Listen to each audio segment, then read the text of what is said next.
오늘 주제에 해당하는 말씀은요. 요한복음 3장 1절부터 21절까지 말씀입니다. 오늘 말씀은 니고데모와 예수님의 대화에 대한 부분을 다루고 있는데요. 이 내용에서 우리는 거듭남에 대해서 집중적으로 봐야 하겠습니다. 계속해서 우리는 새로운 기준이 되신 예수님에 대해서 배우고 있습니다. 그래서 1과에서는 예수님이 어떤 분이라고 했죠? 새로운 성전이 되신 분, 하나님께로 나아가는 새로운 길이 되신 분이라고 이야기했습니다. 오늘 이거에서는요, 새로운 생명 되신 예수님에 대해서 이야기하겠습니다. 오늘 본문에서는 크게 예수님과 니고데모가 주인공으로 등장하고 있습니다. 다른 복음서에는 언급되지 않았지만 이 요한복음 3장에서는요, 니고데모가 어떤 사람인지에 대해서 구체적으로 제시되고 있다고 합니다. 이 점은 주목할 만합니다. 왜냐하면 그는 당시에 유대교에서요 가장 두드러진 종파였던 바리새파 사람이었습니다. 그리고 유대인의 지도자였습니다. 이는 유대의 최고 의결국이었던 그 산헤드린 공회의 회원임을 의미하는데요. 그 당시에 유대의 가장 대표적인 그런 사람이라고 우리가 볼 수 있다는 것이죠. 이러한 모습을 통해서 우리가 유추할 수 있는 모습은요. 이 사람도 예수님이 보여주신 표적 너머의 것을 보지 못하는 사람이었다는 것입니다. 왜요? 일과에서 우리가 다뤘던 유대인들의 그 반응이 곧 니고데모의 모습이기도 했기 때문이라는 것입니다. 표적 너머를 보지 못하는 것은요, 상당히 치명적인 결과를 불러옵니다. 예를 들어서 어떤 한 어머니가 자식에게 너 공부 잘해야 된다. 그래야 성공해. 라고 이야기를 했다고 합시다. 그랬을 때 이 아들이 공부만 주구장창해서 좋은 성적을 받았다고 해봐요. 높은 성적을 받으면 인생에서 성공하는 거야. 내가 진짜 높은 점수를 받았네? 나는 성공했어. 라고 생각하는 아들이 있다고 생각해 보세요. 정말 어머니가 너가 공부를 잘하면 성공할 것이라고 이야기한 그 말이 이런 아들이 생각하고 있는 그 말 그대로 행했던 그것을 말하는 것일까요? 아니죠. 어머니가 말하는 성공은 단순히 높은 성적만 받으면 된다는 것을 말한 것이 아니라 똑똑한 사람이 되어야 더 많은 일들을, 더 큰 일들을 감당할 수 있게 된다는 의미에서 한 말이겠죠. 이처럼 어떠한 표적이나 방향성을 가리킬 때 그 방향으로 가는 분명한 목적이나 결과는 정해져 있다는 거예요. 니고데모는 분명히 예수님이 누구신지 궁금했을 겁니다. 그래서 이 밤이라는 시간에 은밀히 예수님을 찾아뵙고 직접 이야기를 들으려고 했던 것이죠. 예수님이 말하는 구원의 기준이 무엇인지 이야기해보고 싶었던 것입니다. 근데 니고데모가 어떻게 이야기했나요? 요한복음 3장 2절 말씀 상반절 보시면요. 당신은 하나님께로부터 오신 선생인 줄 아나이다라고 이야기하고 있다는 거예요. 분명히 많은 표적들, 많은 기적들을 봤음에도 불구하고 당신은 하나님께로부터 오신 선생인 줄을 내가 아나이다라고 이야기하고 있다는 거예요. 예수님은 분명히 하나님께로 나아가는 새로운 길이시며 그 자체로 새로운 기준이 되신 분이신데 하나님께로부터 오신 선생으로 알고 있는 것은 그가 예수님께서 보여주신 그 표적 너머의 것을 보지 못하고 표적 그 자체 안에 지금 갇혀 있다는 거예요. 예수님은 이미 이런 니고데모의 마음을 알고 계셨습니다. 그래서 예수님은 니고데모의 이 언급에 대해서 이렇게 답변하십니다. 요한복음 3장 3절의 말씀이에요. 사람이 거듭나지 아니하면 하나님의 나라를 볼 수 없느니라. 여기서 사용된 이 보다라는 말 있죠. 하나님 나라를 볼 수 없느니라 할 때 이 보다라는 동사의 원형은요. 우리가 아까 읽었던 2절 내가 선생인 줄 아나이다 하는 그 아나이다라는 동사와 의미적인 중복이 있어요. 의미적으로 비슷한 의미를 띠고 있다고 우리가 알 수 있죠. 쉽게 말하면 결국 예수님께서는요. 니고데모야, 너는 몰라. 표적 너머의 것을 보지 못한다면 그건 모르는 것과 같은 거야라고 말씀하고 계신 것이라는 거예요. 아니라 다를까 니고데모는 이 거듭남이라는 단어를 이해하지 못했습니다. 거듭남이라는 단어는요. 다시 태어나다라는 의미를 가지고 있는 단어예요. 그래서 어떻게 대답하죠?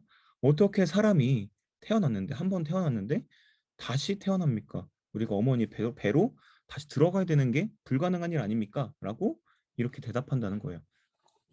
하지만 예수님께서는 다시 이 답변에 대해서 이렇게 이야기하십니다. 사람이 물과 성령으로 나지 아니하면 하나님의 나라에 들어갈 수 없느니라라고요. 물과 성령으로 난다는 것을 무엇을 의미할까요? 세례 요한은 물로 세례를 주었지만 예수님께서는 성령으로 세례를 주셨습니다. 우리가 일반적으로 이제 물에 들어간다고 했을 때는 물은 죽음을 상징하는 거예요. 그래서 물로 세례를 준 세례 요한이 사람을 담갔다가 빼는 게 그 사람이 내가 죽고 나오면서 내가 다시 새 사람이 되었습니다라는 그것을 의미하는 세례법이 바로 침례라는 거거든요. 그렇게 물로 세례를 준 세례 요한, 그리고 성령으로 세례를 주시는 예수님, 이 두 가지를 생각을 해본다면요.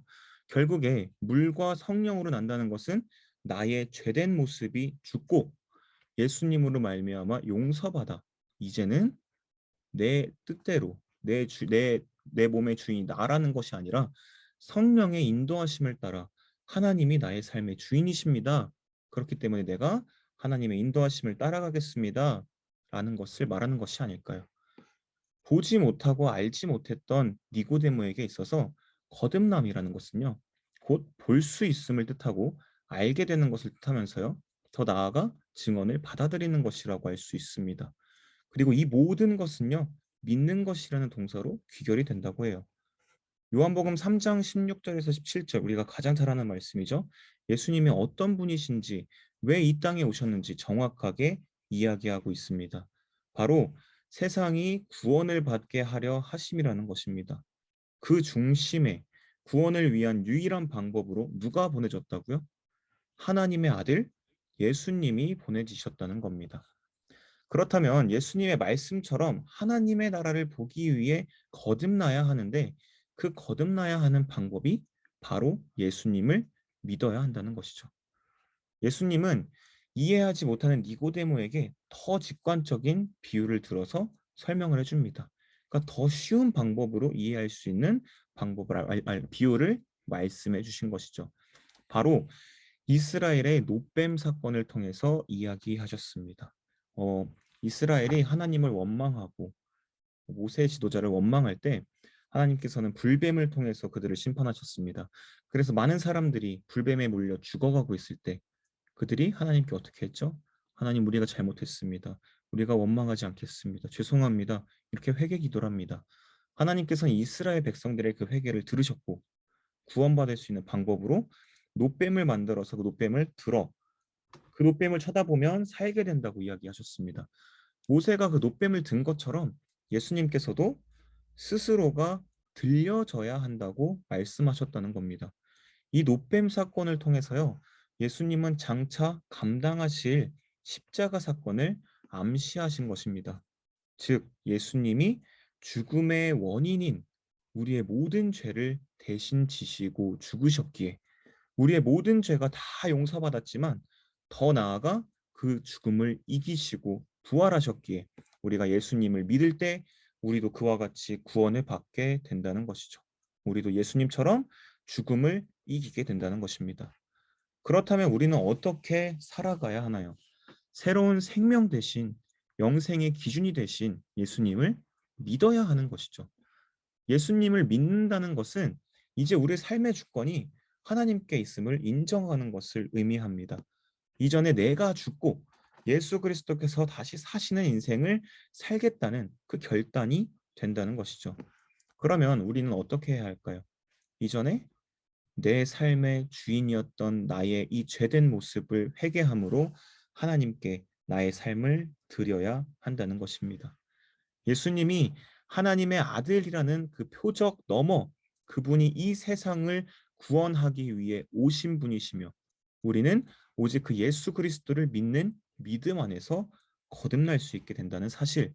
이 사실은 예수 그리스도를 통해서 영생을 얻게 된다는 그것을 알게 합니다. 혼란스러운 이 시대를 다시 주름잡을 강력한 진리의 말씀이 진리의 기준이 된다는 것입니다. 요한복음 17장 3절 말씀은요. 영생은 곧 유일하신 참 하나님과 그가 보내신 자 예수 그리스도를 아는 것이니이다라는 말씀처럼 우리는 이제 새로운 생명의 기준이 되신 예수님을 통해 거듭남을 다시 태어남을 경험해야 하는 목적을 가지고 나아가야겠습니다. 그래서요. 선생님들께서 공과를 지도하실 때 아이들에게 새로운 생명이 되신 예수님 그 기준, 생명의 기준이 예수님이 되셨다는 것을 좀 중점적으로 알려주시면 되겠습니다.